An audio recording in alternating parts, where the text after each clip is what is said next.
Okay, good morning, good afternoon, good evening. Welcome to BWTM Sports.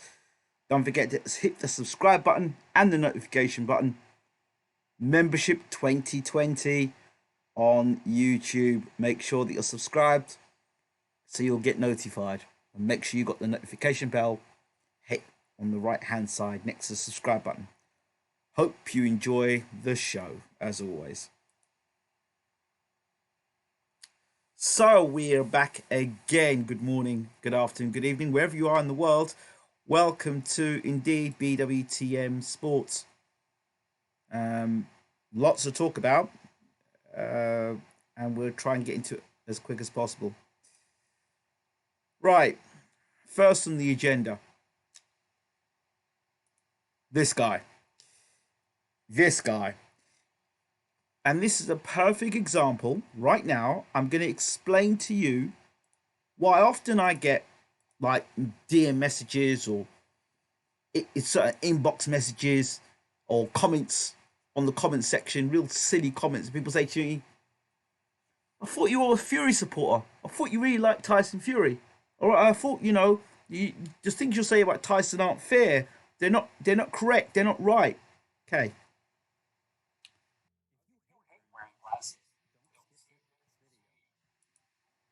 Thank you, YouTube, for once again interrupting my show. Anyway, thank you for the advertisement. So anyway, this guy, Tyson Fury. Those of you who've followed me for years know that we were one of the first that really paid attention to Tyson Fury. When the public were not really convinced about him, we were talking to him, and we were getting lots of interviews with him. And at one point, this channel became the Fury channel. For Fury supporters, they loved it. For those who weren't Fury fans, they hated it. People try to nickname the channel the Fury channel. That at that time we had Peter on the channel, Tyson on the channel, Hughie for the channel. So literally, they could have basically bought shares into BWTM at the time. The amount of time the Furies were on the channel, and hey, I love them all. Love them all the same, regardless of what's going on in their family lives and what's going on. Love them all, got respect for them all, because for me, they've done me no harm. So, I've got a lot of respect for them. And if it wasn't for those three, and John Fury as well, if it wasn't for them, I would not have some of the, my channel wouldn't be where it is today. Let's put it this way. They gave my channel a huge boost, and that's fine. But then again, since I did say to you that Tyson Fury is Captain Contradiction, and no better example of Captain Contradiction than yesterday. For Fury fans, they would have loved yesterday. Him calling out Wilder, calling him a dosser, and saying he doesn't fight the best in the world. Called Ortiz an old man. Called Dominic Brazil average. So Fury's getting himself hyped up as he does, knowing him the way that he does. But there's a problem. There's like a problem with this. When you say that Dominic Brazil was your last opponent, when you say Dominic Brazil was your last opponent, right? Right? When you say, let me get this right here. I'm going to get my cameras. When you say, right? When you say that Dominic Brazil and Luis Ortiz, two guys that are heavyweight boxers, right? Luis Ortiz being arguably the most feared guy in the heavyweight division, right? That everyone wants to call old, but nobody wants to fight. Wilder fights him twice and knocks him out twice. A lot of the fans thought that Ortiz could have beaten him the second time round because he lost weight and he had a hairdo. That was it, right? Because he dyed his hair, he lost some weight, he was going to beat Wilder. He gets knocked out again, and then we go back to the old rhetoric that, he was old. We knew he was old beforehand. Wasn't it on this channel that we revealed he was that old through Amir Mansour? I know that was our source. I don't know where everyone else's source came from, but that came from Amir Mansour when he talks about the Olympic team and who was around Luis Ortiz at the time and how old they were. But anyway, back on track. So Tyson Fury comes out and calls it a dosser, and of course Fury fans will jump and say, "Yeah, go on, Tyson. He's a dosser." All right, fine, give you that. But then there's a problem with that, Tyson. And I always remember my mum saying to me, think before you speak. Now, for a guy that has just criticised the WBC heavyweight champion of the world and his last two opponents, really, that's really like taking. Then you should be taking the big log out of your own eye rather than the stick in Wilder's eye. Because wait, wasn't your last fight? You were dressed like this, doing WWE. That was your last fight, correct? Well, the last fight that Wilder had, right? The last fight Wilder had, I remember, was against Luis Ortiz in a boxing ring. You were in a ring against a guy also dressed in tights who acted like they could fight, right? So that was the last guy you fought. And then the guy before that was Otto who? Nobody knew who Otto Walling was. I didn't know. You listen, you probably would have found his name in the yellow pages. Nobody knew who Otto Walling was.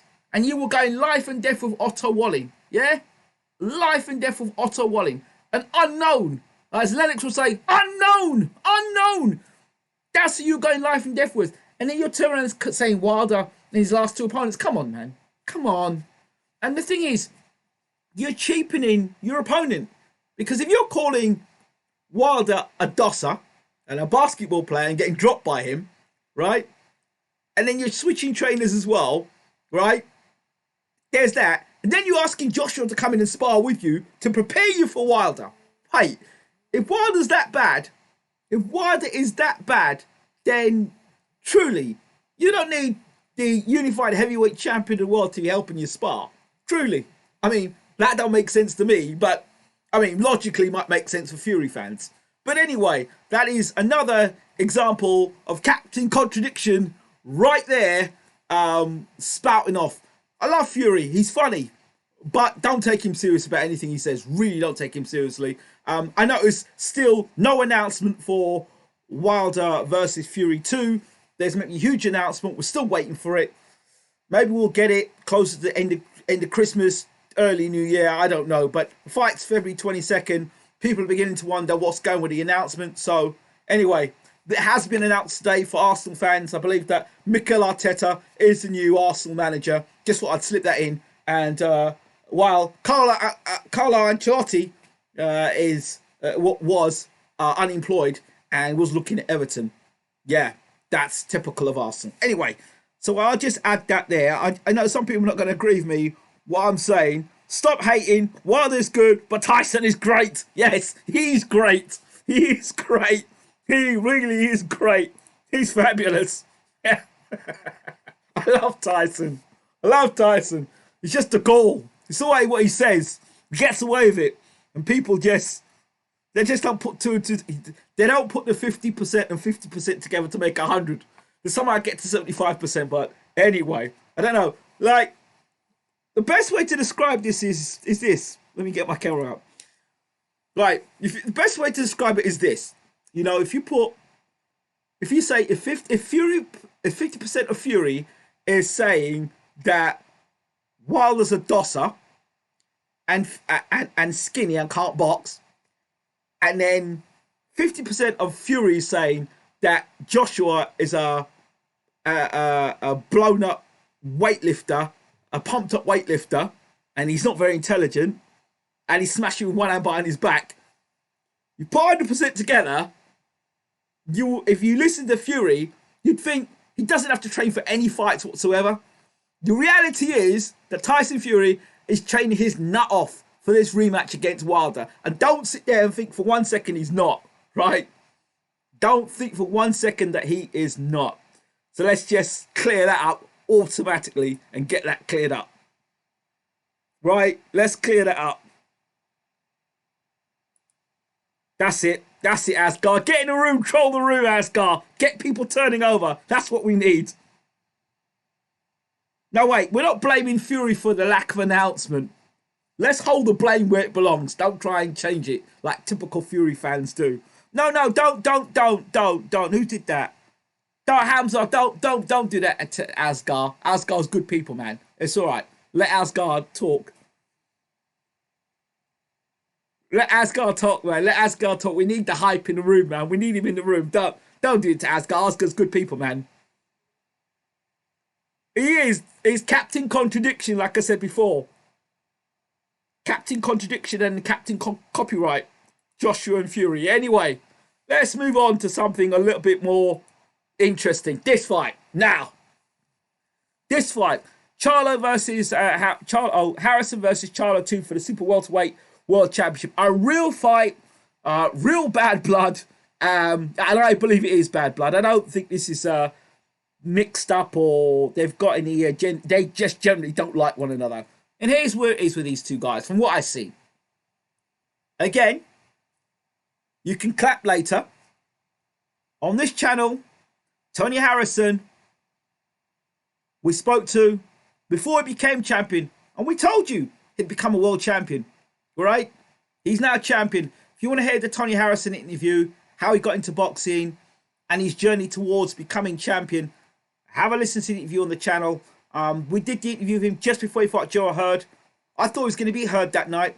Unfortunately, he didn't have the right diet going into that fight. I understand he was eating sweets and not really living the life he should have been living for that first fight. But hey, he goes on and he beats Charlo in a fight that I thought Charlo actually won the fight.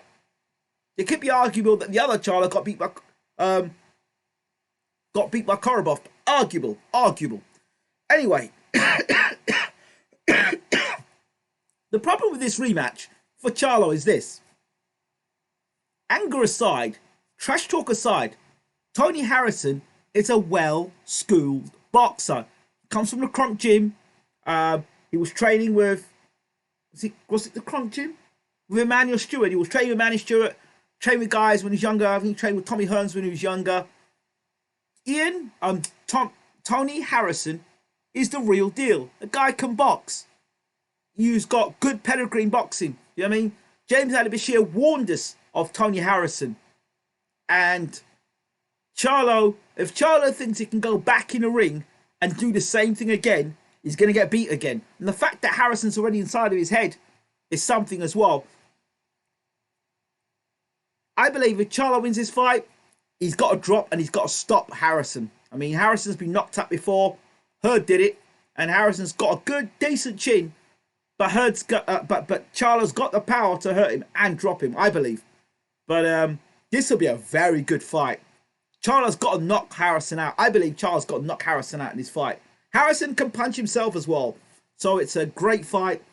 Charlo's got, for me, he's got to throw more punches, but he's got to watch him being countered. You see, one dog barking, one big dog barking at a puppy is fine, right? But the problem Charlo's got here is that he's got a dog. He's sniffing a dog out that's probably bigger than himself, and that's the problem. And that's what Charlo is going to have to come to terms with, that this guy could be a better boxer than himself, and he might be rougher than him as well. So Harrison from Detroit, he's not going to be really phased by Charlo and his stuff. You understand? You can call him phony Harrison all you want, but bottom line is Harrison can box, and if you don't watch yourself, he could stop you as well. So Charlo's got to be very careful in this fight. It's a great fight. How Charlo goes about his business is very important. I think this is a great fight for both guys, because, you know, PBC are doing a great job in promoting the fight, but it gives Charlo that sort of a window of what they call it, awareness. People can see more, know more of him because of this fight and because of the grudge between these two guys. It's genuine. This isn't a you know, this ain't fake. This is real.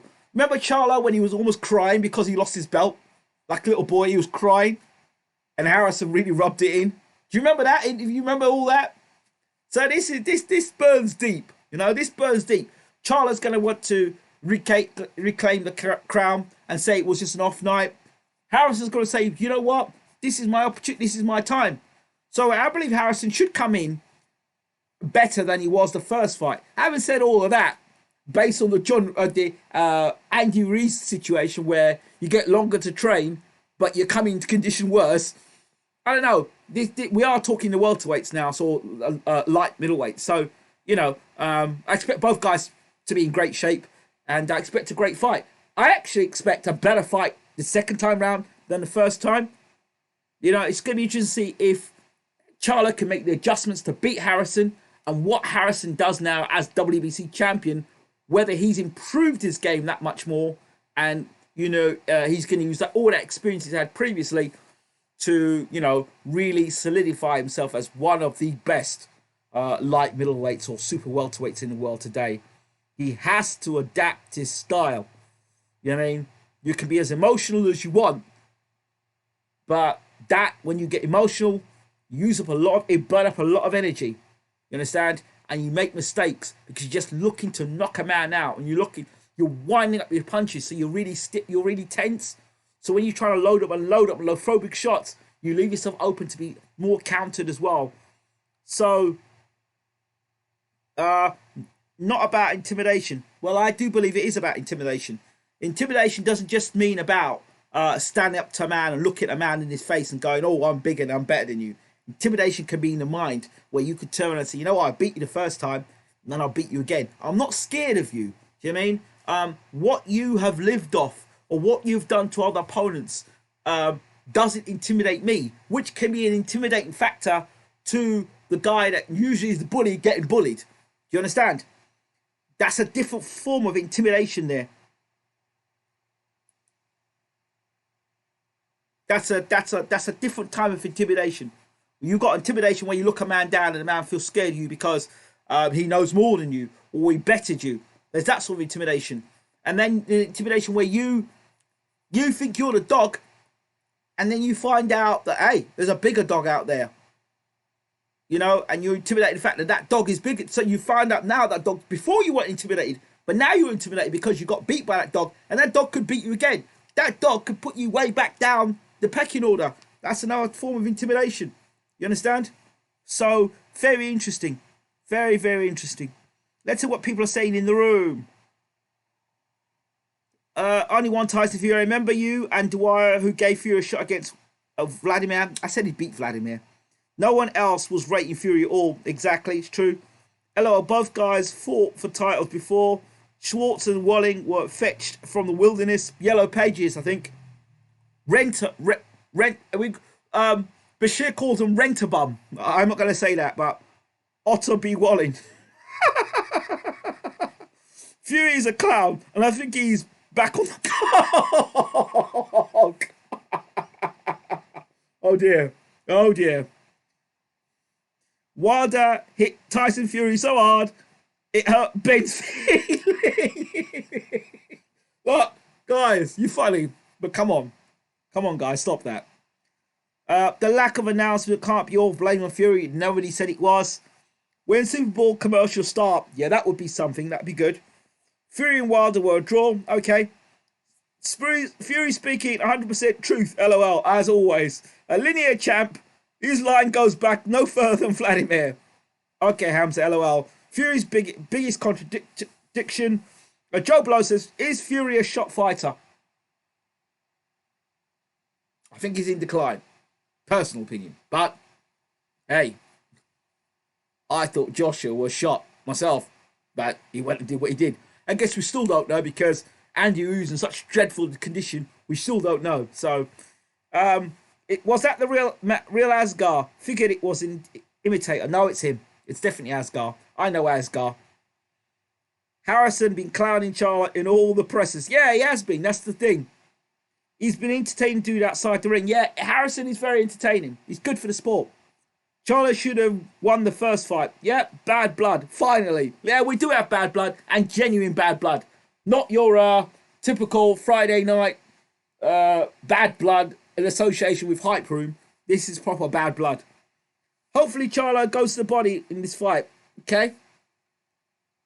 Harrison, Charlo's too emotional. I had Tony Harrison winning the fight the second time I watched it. He outlanded Charlo and buckled him a few times. He could buckle him again. Harrison's great all-round fighter, can lead and counter off back foot. Was what Charlo was doing wasn't effective aggression. Yes.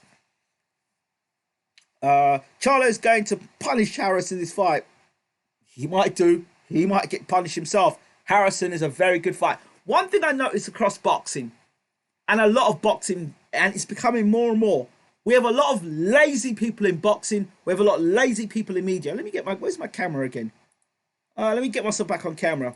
Listen, we have a lot of lazy, watch my face. We have a lot of lazy people in boxing, a lot of lazy journalists in boxing. They don't do their research. So if they don't hear a guy's name, they don't hear about him, they don't know about his struggles or know about, you know, what Jimmy's been at or who he's been training with or under what tutelage, is a bum, right? I never knew anything about Otto Walling. I really didn't. And I went and did some research on Otto Walling. And I could see why Fury picked him. But based on the fact that Fury was going to fight Wilder next, I didn't think it was going to be anybody who was going to be too challenging. So I understood that. But guys like Tony Harrison, Rashidi Ellis, Boots Ennis, we can keep going through the names of guys that, you know, who have been doing really well, but you didn't do the research because their name didn't flash up on PBC or their name didn't flash up on Matchroom, or because promoters have not been talking about him, doesn't mean they're not good fighters. Damn, Ray Robinson's a damn good fighter. He's another guy I expect to become a world champion, Ray Robinson. He'll become a world champion. I really believe it. If, you know, he gets the opportunities, he'll become a world champion and he doesn't get discouraged. You know, because these guys, they're good technical fighters. They might not be your cup of tea. They might not want to sell themselves out and get paid less and less and not get paid what they're worth. But they're good fighters nonetheless. And lazy media and lazy journalists who just want to sit in their fat ass, get free tickets, right? And don't know a clue what they're talking about. That's what's going in the sport today. And there's a lot of arse boot licking and arse licking. And the reason why I say this is because for most of these fights, they say it was a shock. No, it wasn't a damn shock. And it wasn't an upset. You just didn't do the research. You just didn't do the research. You just didn't do the research into what the guy's been doing or how the guy's been fighting. Like the Reese fight. That wasn't a shock. That wasn't an upset. The first fight wasn't an upset. It was an accident waiting to happen. And Ruiz was the guy to exploit those weaknesses. Well, which we've been telling you about 2.5 years ago almost. So 2.5 years ago, right? So what? It's no these upsets, ridiculous. I have to say though.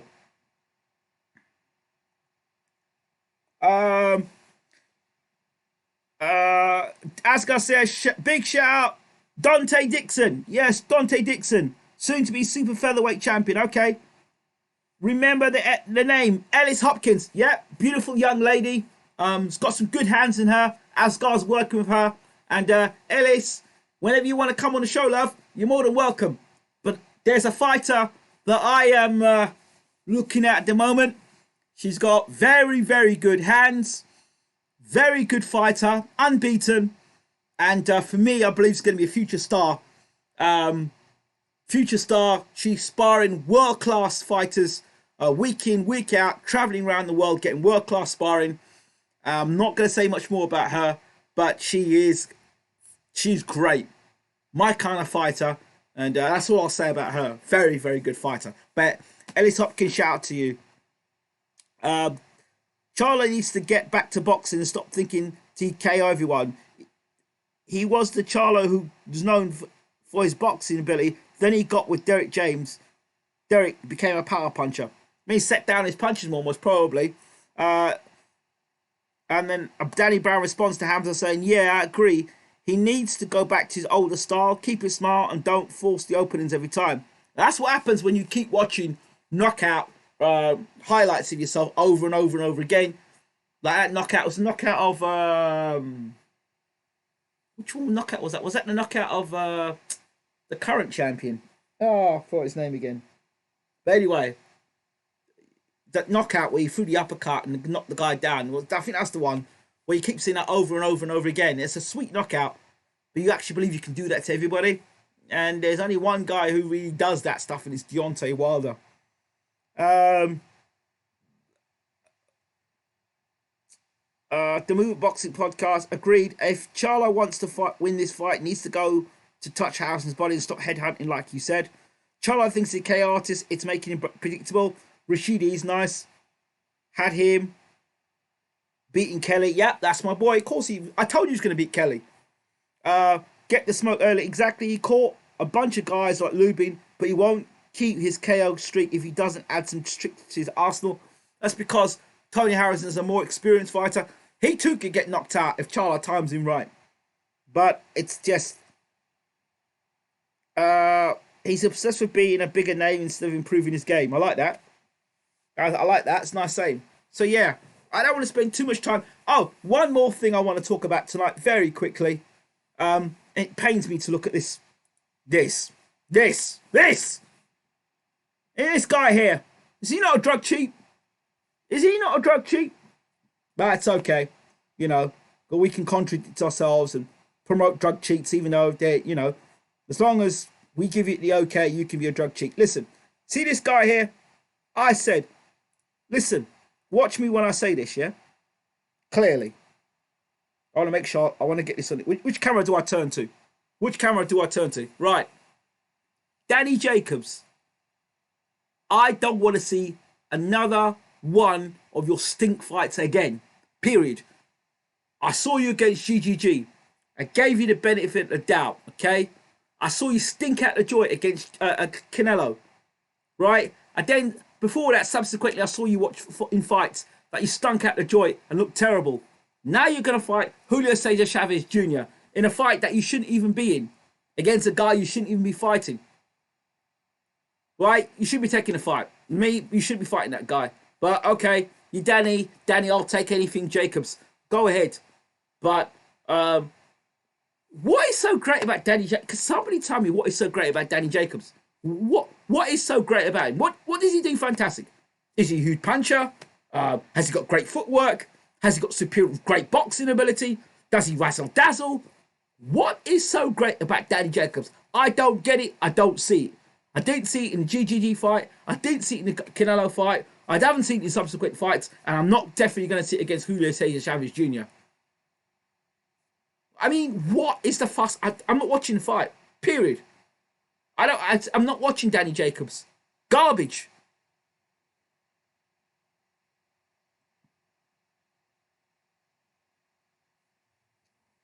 Okay, Mia, what people are saying. LOL. JCC gets away with most shit in boxing. Yeah, this idiot don't make weight. Julio Chavez Jr. is a disgrace. Doesn't want to take a drug test. Makes Eddie relocate fight. Comes in whatever weight he wants. Gets paid millions. He beat cancer. Yeah, we know. I know that. I'm the guy who defends that shit. When people talk about Tyson Fury, I'm the guy that tells them says, yeah, Danny Jacobs beat cancer. Listen, Danny Jacobs, as far as I'm concerned, his mentality is, I'm happy to be here. I'm grateful to be alive. And there's nothing wrong with that. There's nothing wrong with that. But don't expect me to sit up at 2, 3, 4 o'clock in the morning watching this piece of work, right? Can't do it. No. I'm not lying. I'm just telling you how I feel. What am I set up to watch Danny Jacobs for? What for? What for?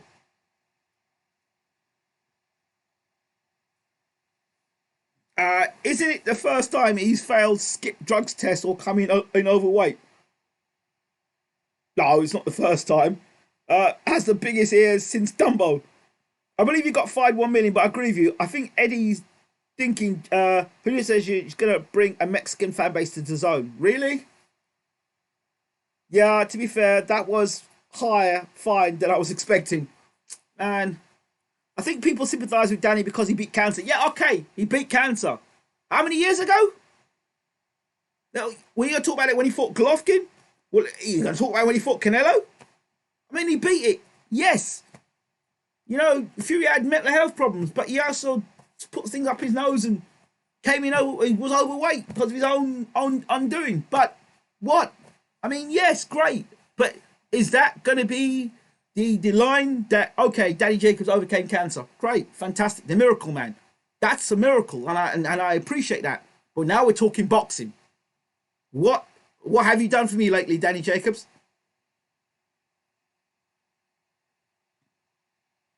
I think people sympathise with Danny because he beat cancer. It's a relatable story, and if it was a white fighter, the story would have explained way more. Yeah, I know. No, I know. Yeah, it'd probably been the greatest story ever told. You know, we know it would have been the greatest story ever told. We know that. So it's fine for a percentage of total earnings that he could get very well paid indeed. Jacob is a glorified gold uh, gatekeeper. That's what it is. That's all it is. Glorified gatekeeper. Moving up to super middleweight. I mean, listen, Jacobs and Chris Eubank Jr. You know what fight should I want to see? Jacobs versus Charlo. Make that fight. Jacobs versus Andrade. Make that fight. Jacobs versus Billy Joe Saunders for the WBO title. Make that fight. Jacobs versus Callum Smith. He'll beat Callum Smith. Make him fight Callum Smith. Man. But Callum Smith is making fighting John Ryder. John Ryder's got any sense, he'll just put him to the ropes and just do what he did last fight. Seems like Jacobs is content with being fringe elite level. I can't remember a time where he's shown his dog. There you go. That's what I've said. So he's just content and happy to be where he is. And for that point, I'm content and happy not to watch him. So yeah, that's about it, people. Don't think there's anything else I really want to talk about tonight that comes to mind, because I think I am going to go out tonight and celebrate my certifications, and then back to work, I guess. Ingram, the last time Danny truly impressed me is when he beat Peter Quillen. Yeah, the Peter Quillen fight. Who hasn't looked anything since that, by the way. Yeah, you're right. Yeah, because even the Andy Lee fight didn't look that great.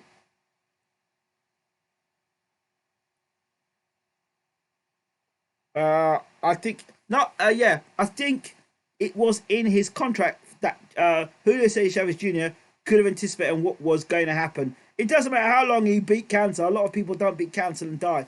Yeah, yes, I appreciate all of that. I appreciate all of that. But what has cancer got to do with Danny Jacobs being a boring fighter? With or without cancer, Danny Jacobs is a boring fighter. I don't understand the relevance of that and that. I do not understand the relevance. And don't try and come in here and try and be the wise one after the event. Because when people were jumping up and down, talking about Tyson Fury and his mental health issues, I was turning around saying, look at Danny Jacobs. So don't come in here now and trying to be some politically correct wise guy. Forget it. I don't know who you are. I've never seen you before. So don't even try and come in here with your halo in your head trying to talk some stuff, right? Don't even start with the gender stuff, because there's many a video I've said where Danny Jacobs has overcome cancer, and I don't hear people hyping it up the same way that people talk about Tyson Fury's comeback from mental health, all right, and his situation. So I don't hear it. Daddy's been healthy for a couple of fights. No, he's been healthy for a long time now. That's why I get it. He fought Canelo, he was healthy. He fought Quillen, he was healthy. He fought Andy Lee, he was healthy. He fought, and by the way, when he had that cancer situation, when Pirog was fighting still. How many years ago was that? Man. People don't support fighters. Hey, block this ass out my room. Take this guy out my room, man. Take him out my room. Move him out my room. If anything, Jacob should be going all out, not holding back. There you go. That's my point. Thank you very much. Take that guy out my room, man. Take this guy out my room, man. Take him out my room. People support fighters, fighters for lots of other different reasons.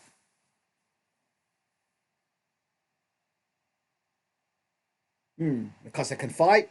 Well, maybe your gen is because they're white, or because they're black, or because they're from the same town as you, or because they've got the same political view as you, or they've got a cause. I get that. I get that. Don't come in here and try and talk that stuff to me, man. Take him out the room, man. Danny has great potential, but he lacks ring IQ, and times he doesn't let his hands go enough. He showed both Gigi and Canelo way too much respect. Yes, this is it. This is it. It was the Canelo fight that said I'm fed up with Danny Jacobs. I remember doing the commentary of the fight and saying to myself, what is Jacobs doing? What is Jacobs? At one point, I was wishing that Canelo knocked him out. What is Jacobs doing? And you're watching the fight and go, what is this guy doing? He's got the opportunity of a lifetime to turn his life to actually really turn his career around, and from being a fringe contender or fringe world level fighter. I mean, I don't know. All right, put Danny Jacobs. Let's put Danny Jacobs in a time machine for 1 second and bring him back into the 90s of middleweight boxing or super middleweight boxing. Let's put him in the 90s at middleweight, right? Roy Jones, Nigel Benn, Chris Eubank, James Toney. Put him in at that time. Put him in at that time. Sambu Kalembe. Put him in around that time, middleweights. You think anyone would give a damn about Danny Jacobs?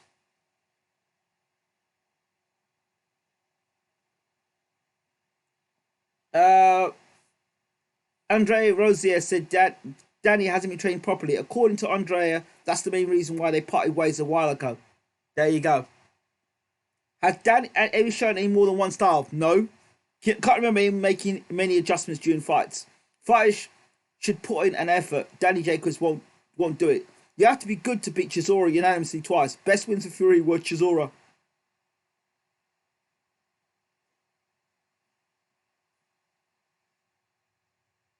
What?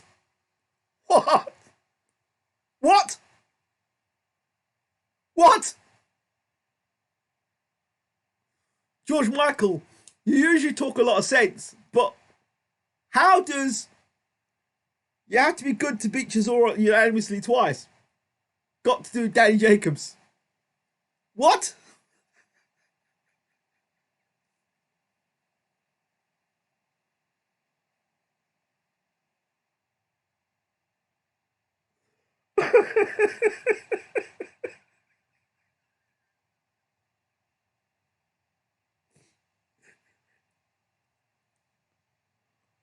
Oh, dear me.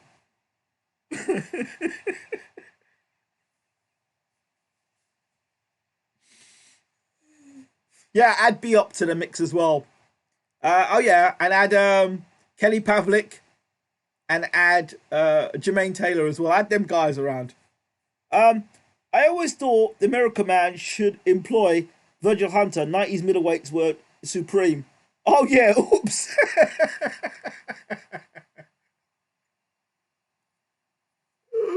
It's funny, very funny. Yeah, I mean, I just think he just lacks. It's just something missing with Danny Jacobs. Something missing. Um, I don't know. He's comfortable. I'd give Fury props if he stopped Chisora, but don't ask for the toweling. Yeah, I remember that night. It was an odd night. I remember if anyone could pull up the video of me interviewing Fury, I said to him, Tyson, what are you gonna do different? Because you know that Chisora's overhand right is catching everybody and dropping people. Now, what are you gonna do? He says, hey, all right, Ingram. He knows everything. He knows a lot about boxing. That's what Fury said. And then he turned around and said, I promise you, after the fight, I'm gonna do something totally different. And that's where he pulled out that southpaw style. And then he put on a masterclass, absolute masterclass against Chisora. Really good. Chisora only beat KO by White and Hay, and he got KO'd the same way in both of those fights. Chisora getting United decision by people like Cabayal, Winky Wright, Tito Trinidad. All these guys would have stopped Danny. Kenny Pavlik as well. Exactly. So I don't understand what the big fuss about Danny Jacobs is. I don't get it. I don't get the fuss. I, I, I don't get it. I don't understand it. I don't see it. I don't I can't fathom my head around what the fuss about Danny Jacobs is. I just don't. Tarver would have flatlined Danny. Well, how would Tarver flatlined him? Danny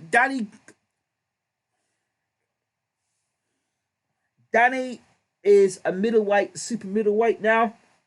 Tarver was a light heavyweight, never a super middleweight, not to my knowledge. Tarver's fought a light heavyweight and cruiserweight. He's never fought a super middleweight. Oh. Somebody have a word with Danny Brown, please. Oh, cringy. Why are you slagging off Danny Jacobs? What has he done? Oh, here we go. Get this guy out of the room. It's Danny Angle. Hey, what? Are you a DAZN supporter? Yeah, what has he done? Exactly. That's a great question. What has he done? What has he done? Well, tell me what he's done. His signature win was either against Peter Quillen or Peter Quillen. Who has Danny Jacobs beat? I don't even talk about the Lewis or Arias fight. That was terrible. That was terrible. The Arias fight. Absolutely garbage fight. And I just went through, I just kind of clung to it and held to it. This is a guy in me who really backed Danny Jacobs to beat Golovkin. Because I thought he had the tools to beat Golovkin. Right? So, imagine how far I've moved from a guy that I thought had the ability, the boxing ability, the footwork to give Golovkin problems, and Golovkin was never going to knock out, to a guy I've got no time to watch now.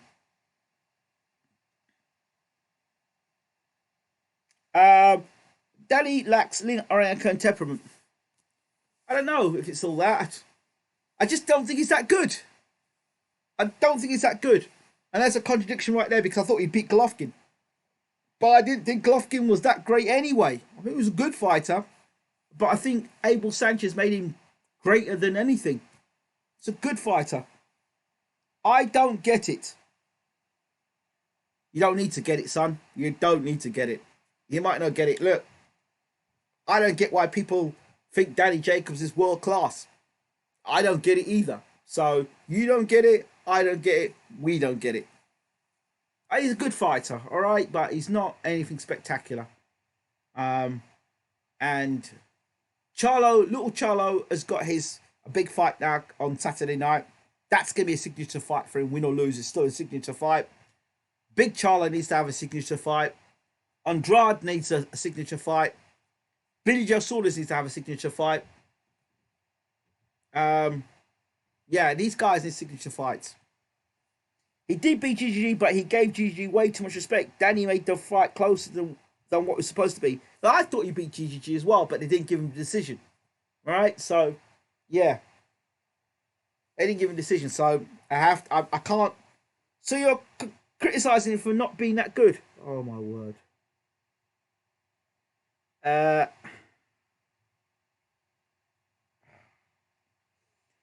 We have another troll in the room. Probably the troll that we blocked earlier has come back in and has come in again. If we could do me a favour and get rid of him. No, are you commenting? No, hell no.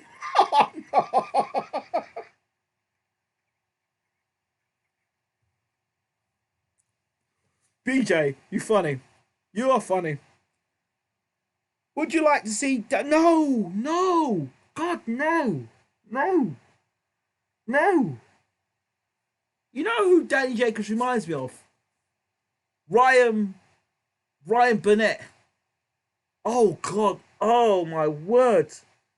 It was Ryan Burnett, Danny Jacobs. Who's another guy that watches ball before he come and fight? Oh, Danny Jacobs and Ryan Burnett. There were two guys that did nothing for me. Boring fighters. And Too Smooth Booth. Remember him? He's another guy. Look, they're good quality fighters. Don't get me wrong. But you knew when you watch their fights, the fights are going to go 12 rounds and you're going to fall asleep for the most part. So no, I'm not commentating those fights. I wouldn't mind commentating on Charlo versus Harrison though. After Killer, I'll stop watching. There you go. See, you see, I'm not the only one who feels that way. Not the only one who feels my pain. Danny Jacobs is a piece of work, right? And hey, you're not the only one that feels my. I'm not the only one. I'm glad. DOG, right? 215. I feel your pain. I do. And there's one other guy I've got to talk about tonight. I really got to talk about him. Really, really.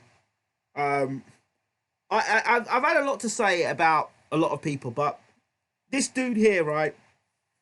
This dude here, I have to get him. I've got to bring him out, right? And I have to. And he come to my mind, and I thought I will talk. I was gonna go, but this dude here, I'm gonna talk about. Let me get a picture of him. This dude here. Oh, anybody want to take a guess who the dude is I'm gonna talk about? Anybody gonna have a guess who I'm gonna talk about next?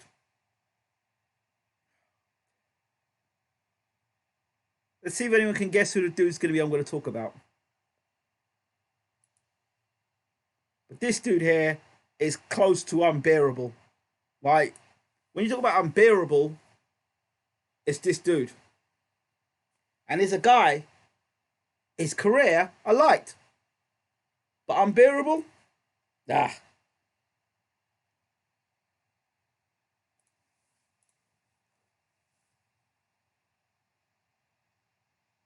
Oh, and there's something I want to share with you all as well. Cough. Let's see if I can get him up. There he is. Oh,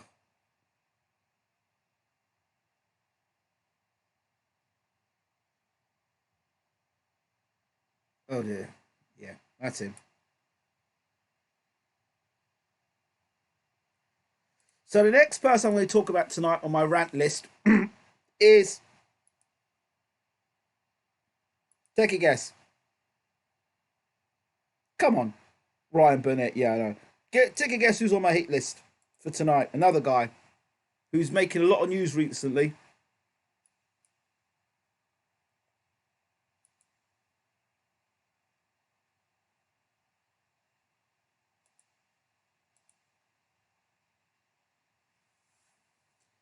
Oh dear, can't find him.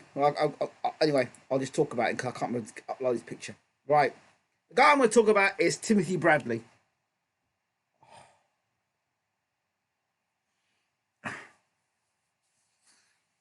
Timothy Bradley. Desert Storm.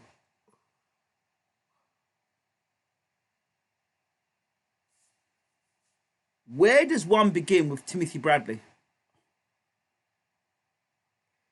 If you want to talk about a company man,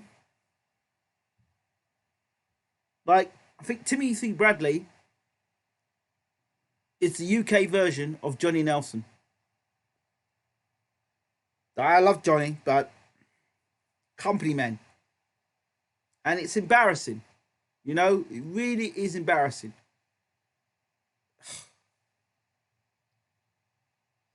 His last statements about Terence Crawford being the best in the world. I mean, I love Terence, you know, but, you know, fighting the Green Machine and Jeff Horn doesn't really solidify yourself as one of the best welterweights in the world. I'm afraid to say it doesn't. And that and you know,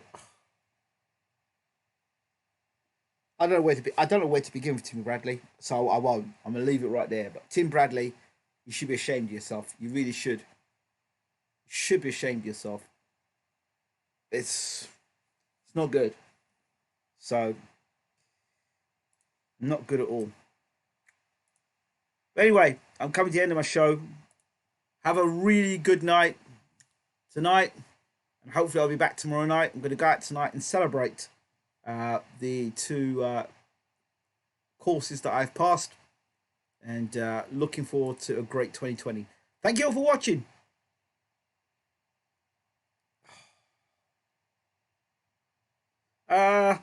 Look at That'll do. Why do you watch Jacobs if you don't even like him? Oh my god. Troll alert. Everybody, everybody, take care. Have a really good night. Trolls included.